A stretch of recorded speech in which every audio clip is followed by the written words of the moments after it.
El día de hoy vamos a continuar trabajando con lo que ya iniciamos desde el día 6, que es los pasos para tener una predicación expositiva. Hasta el momento seguimos en el segundo punto, que es el mensaje sacado de la escritura mediante una exégesis cuidadosa. Entre los días 7 y 8 estuvimos hablando de que se debe comenzar con una oración, se deben hacer las 6 preguntas: qué, quién, dónde, cuándo, por qué, cómo. Son preguntas sumamente fundamentales que las hagamos al texto. Subrayar palabras y frases claves fue lo que estuvimos hablando el día de ayer, y elaborar listas. El día de hoy, que es el día número 9, vamos a hablar de conservar contrastes, comparaciones y todas las conjunciones que podemos encontrar en la Biblia. En los contrastes y las comparaciones se emplean lenguaje sumamente descriptivo para subrayar verdades significativas, lecciones de vital importancia. Las imágenes que estas describen con palabras facilitan la tarea de recordar lo que se ha aprendido. Un contraste no es más que una comparación de dos cosas diferentes u opuestas, tales como luz y tinieblas, orgullo y humilde. La palabra pero a menudo, usualmente, señala que se está haciendo un contraste. Una comparación, entonces, sería una señal de semejanza, por lo general indicada por palabras tales como semejante a, parecido a, como y tal como.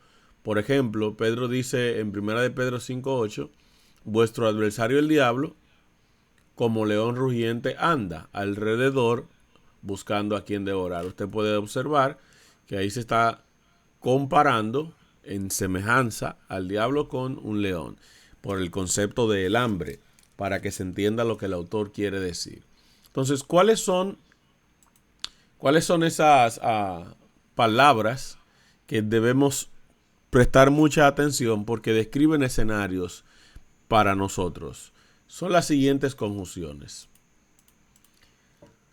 Por ejemplo, conjunciones que tienen que ver con cronología o temporal, encontramos las palabras entonces, antes, después, aún, mientras, ahora, hasta y muchas otras, que describen un contexto local o geográfico, donde quiera, que describen una razón, que expresan una asociación lógica de causa-efecto, ya que, cómo, por qué, son algunas de las conjunciones que tenemos que prestar atención.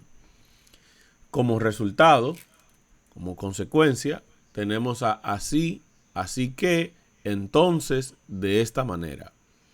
Como propósito tenemos para qué, así también. Como contraste, asociación de cosas opuestas, sino que, mucho más, por tanto, pero, de lo más, no obstante. Luego, más calmadamente, pueden observar las citas bíblicas que aparecen al lado de cada palabra para que se entienda cuál es la intención de esos textos respecto de ese tipo de conjunciones. Seguimos. Comparación. Tenemos a favor, así que, de igual modo, como, pues como también. Serie de hechos. Tenemos y, al último de todos, ante todo. Como condición tenemos así, así que, entonces, de esta manera. Como propósito tenemos sí. Y como de énfasis o enfática tenemos como también o pero mirad. Aparecen todas estas palabras y el sentido que ellas le dan al texto nos van a permitir la memorización más fácil del contenido que hayamos de presentar, puesto que ellas ponen los escenarios en contexto, y cuando usamos esta herramienta como una herramienta de recordar, usualmente cuando hacemos un tema muy bíblico, debemos hacer uso de muchos textos alrededor del principal que estamos estudiando, Y esta es una herramienta sumamente útil para que nosotros podamos, pues, memorizarlas. Así que vamos a prestar atención a estas palabras al momento de estudiar un tema. Bien, ha llegado pues la oportunidad de escuchar la palabra de Dios del capítulo 9 del libro de los Hechos. El día de hoy lo va a tener nuestro hermano Isidro Guzmán. Adelante, hermano Isidro. Buenos días, hermanos, bendiciones para todos. Eh, Bien, en esta oportunidad, pues tenemos el capítulo 9 del libro de los Hechos.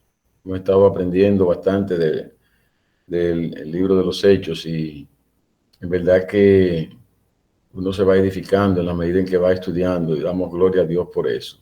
Pues tengo el honor de tener la palabra de Dios, así que vamos a orar para que el Señor nos dirija. Oremos. Señor y Padre, agradecemos en esta mañana, Señor, que su presencia se encuentra en medio nuestro. Padre, gracias porque sabemos que usted está al control de todas las cosas. Sabemos que usted, Señor, pues nos dirige y al ponernos en sus manos, queremos que su Santo Espíritu sea que hable a través de mí, que sean sus palabras las que escuchemos y que sirva de edificación para cada uno de nosotros.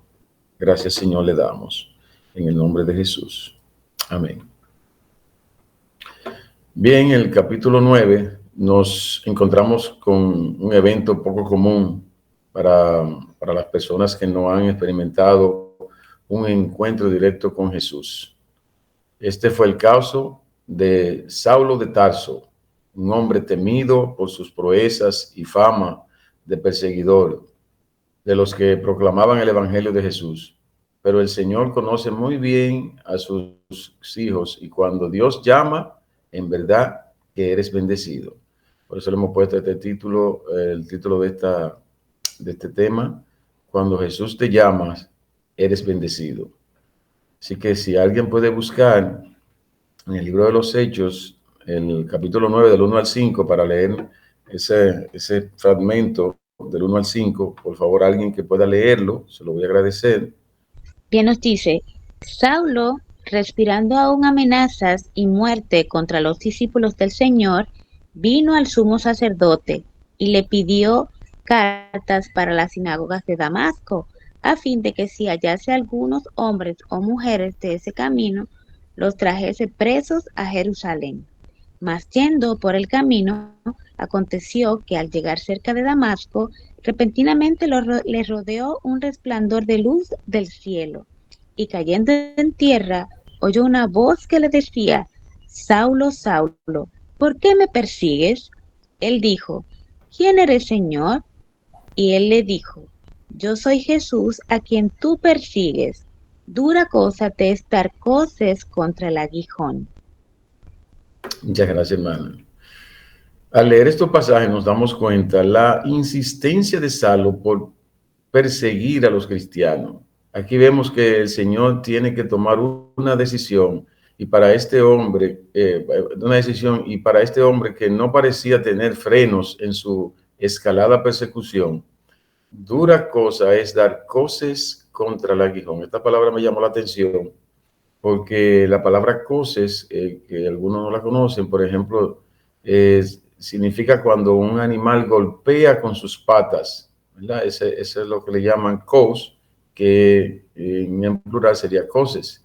Es una sacudida violenta que puede ser mal para él mismo en ocasiones. La expresión que el Señor utilizó y que era muy conocida en la época que era esta, ¿verdad? Pues está advirtiendo a Saulo la situación en la que se encontraba con esta testarudez de este hombre.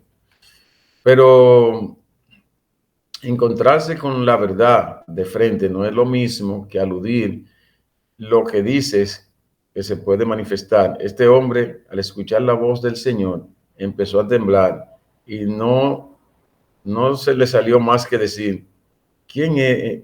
¿Qué quieres que yo haga? O sea, cuando usted se ve en una situación como la que experimenta aquí Saulo, y le pasa algo como lo que le pasó, que ya nuestra hermana leyó, lo único que atinó a decir es, ¿y qué quieres que yo haga? Entonces, en este capítulo tiene mucha tela por donde cortar realmente. Estamos tratando de simplificarlo con el poco tiempo, pero queremos tratar de abarcar lo más importante y que sea lo más edificante para cada uno de nosotros. En esta primera parte podemos comprender que el Señor te ha elegido desde antes que fueras a nacer. Está destinado a ser un hijo o una hija de Dios. La palabra de Dios nos relata cómo un siervo de Dios tuvo que acudir al llamado del Señor, que Saulo comprendiera que luego de quedar sin vista, el Señor, utilizando su siervo Ananías, le devolviera la vista. Un pasaje impresionante que pueden leerlo también luego del versículo 5, para que puedan entender ya esta parte que estamos comentando. Luego de estos incidentes, vemos cómo este hombre es convertido e inicia la predicación del evangelio. Cosa esta que pone en dudas a los judíos y se cuestionaban. ¿No sería esto una trampa? Me imagino que se preguntaban mucho. ¿Por qué ahora predica la palabra de Dios? Estaban confusos con lo acontecido. Imagínense, un hombre que venía de perseguir a los cristianos y que de repente ahora sale que él está predicando la palabra por la que los cristianos eran perseguidos. Esto deja a cualquiera, imagínense, confuso. Y esto estaba ocurriendo. Me imagino que es lo mismo que pasa hoy en día cuando alguien es tocado por Jesús.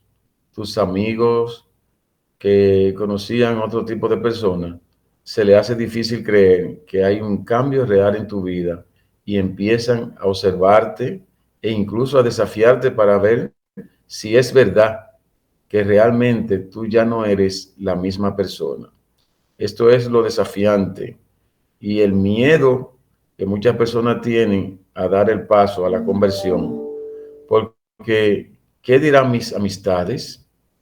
Ya no podré hacer lo que hacía antes, esa cervecita fría, me van a hacer falta, y las cositas que usualmente hago que llenan mi ego, y prefieren decirse a sí mismo, yo no estoy listo para eso todavía, como si controlaran el tiempo. Insensato, ¿no sabes que hoy es tu último día y todo lo que tienes se quedará en la tierra? ¿Te suena familiar esta frase?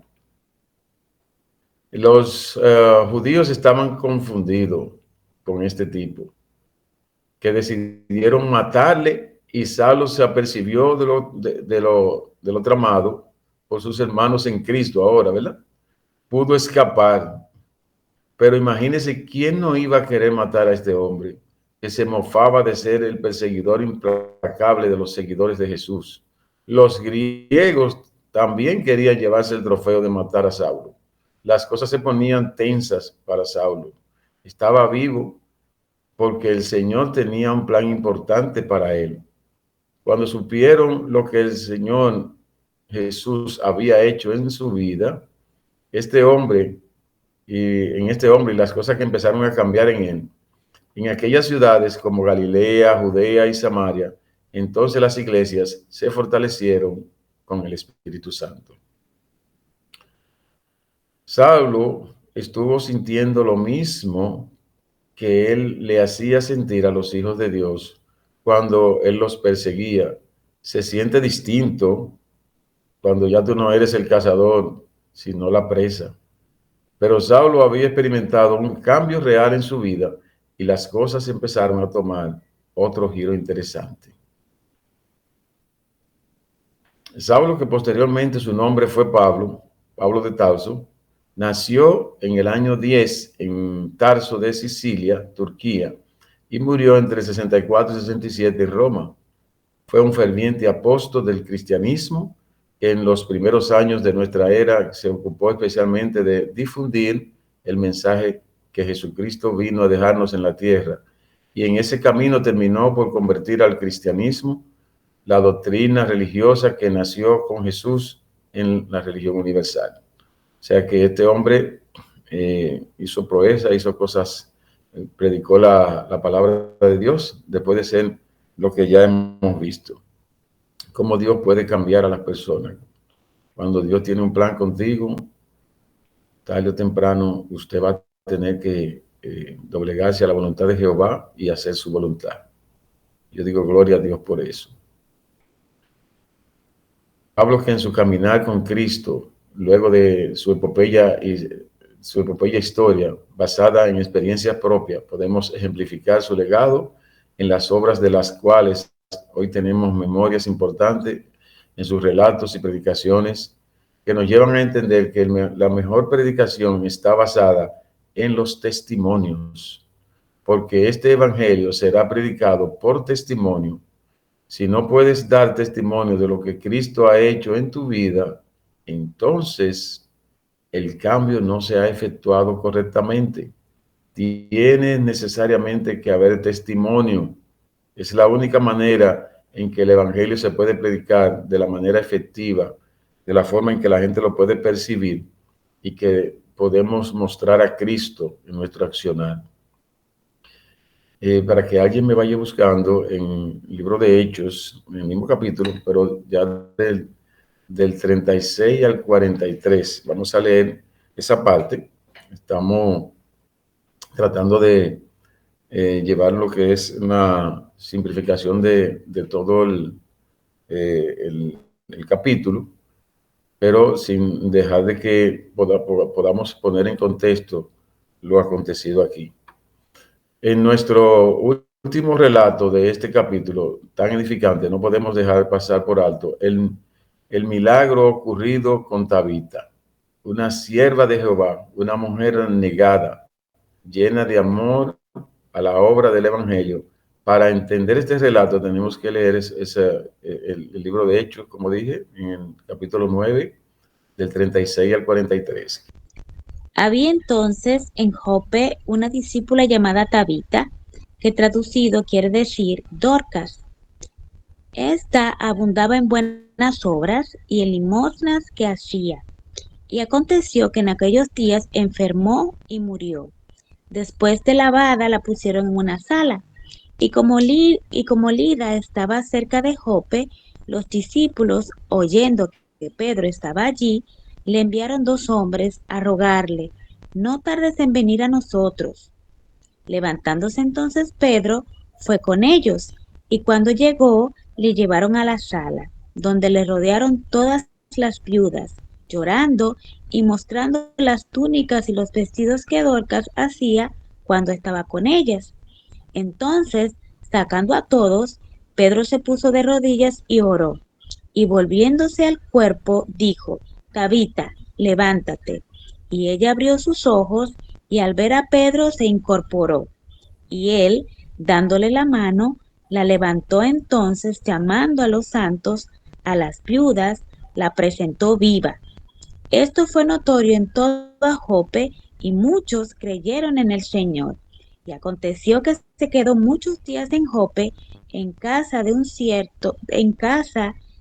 cierto Simón curtidor. Amén, amén. Creo que lo leído en estos versículos no es necesario aclarar mucho, nada más que el poder de Jehová puesto en manos de los fieles hace maravillas. Cuando la voluntad humana coincide con la voluntad de Jehová, se hace omnipotente. Esta frase nosotros la conocemos y de verdad que creo que encaja muy bien ahí, porque vemos como Pedro fue un gran hombre de Dios y estuvo caminando con Cristo. Sus hazañas se escuchaban en muchas ciudades. Tan grande era el poder que emanaba de él, que su sombra curaba a personas enfermas. Y Jesús lo dijo antes de su partida, de que cosas más grandes seríamos capaces de hacer, siempre dando la gloria a Dios.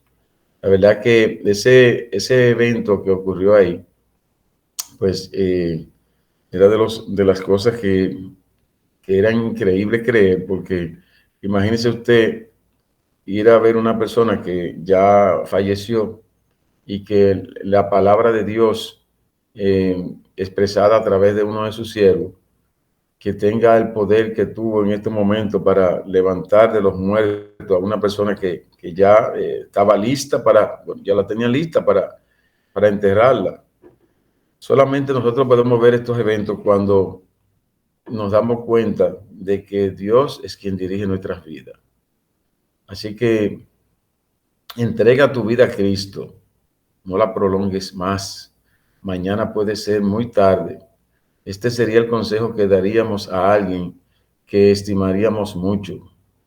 Pero los que no saben que Jesús está a la puerta, pudieran decir, estoy casi en eso, me falta un poquito. No seas tonto. El Señor dijo, vengan a mí como están y serán limpios como blanca lana. Mi hermano, no espere estar listo, porque nunca estarás listo. Ese es el juego del enemigo para que te pierdas. Saulo estaba seguro que lo que hacía era correcto, aún en su error. Y el Señor conocía el corazón de Saulo. Significa que cuando estás sinceramente equivocado, Dios lo sabe y utilizará esa férrea convicción a tu favor para salvarte, pero tienes que dar el salto de fe. Ese salto de fe que necesitamos dar para creerle a Jesús y saber que Él es que tiene el control de nuestras vidas. Podemos ver que en este capítulo, que tiene mucha tela de donde cortar, tiene, si lo podemos con un tiempo ya más amplio, poder tener lo que es todo lo expresado en este capítulo y poder sacarle pues el mayor recurso, podemos ver cómo Dios obra en la vida de sus siervos. Damos gracias a Dios porque nos permite poderle estudiar estos capítulos y que sobre todo podamos ponerlo en práctica. De verdad que ha sido muy edificante y espero que para cada uno de nosotros pues nos sirva de ejemplo el poder estudiarlo ya más a fondo, ver sobre todo esta historia que acabamos de ver de lo que le pasó a Tabita y cómo el Espíritu Santo, obrando a través de este hombre, este siervo de Dios, pues pudo ser objeto de este gran milagro. Así que el Señor nos invita a que nos pongamos en sus manos, que podamos sentir la unción del Espíritu Santo, porque grandes cosas vamos a hacer, dijo el Señor, si nos ponemos en sus manos. Milagros más grandes podemos presenciar si hacemos esto. Así que vamos a orar, para dar gracias a Dios por permitirnos que podamos tener el privilegio de poder estudiar su palabra. Oremos. Padre Celestial, Señor, agradecemos infinitamente su misericordia, su cuidado, su cariño, pero sobre todo, Señor, le agradecemos porque sabemos que usted está en el control de nuestras vidas. Permita, Padre, que cada capítulo que podamos desglosar, que podamos estudiar, podamos atesorarlo, que podamos ponerlo en práctica, que podamos, Señor, difundir su palabra, que podamos traer una alma a Cristo, predicándole su palabra, tratando de que su Espíritu Santo pues permanezca en nosotros y que las personas puedan percibir su poder a través de nosotros. Cosas grandes usted dijo que íbamos a hacer si caminábamos con usted. Permita, Señor, que su Santo Espíritu sea nuestro guiador, nuestro sustentador. Que sus ángeles nos acompañen siempre, Señor. Queremos trabajar para la obra, Padre. Queremos ponernos en sus manos. Queremos que sea usted que nos defina, Señor, como cristianos. Que nos ayude, Padre, a que cada cosa que hagamos sea para glorificar su santo y divino nombre. Guíenos, Señor. Gracias, Señor, por esta oportunidad. Gracias, Padre, le damos en el nombre de Jesús. Amén.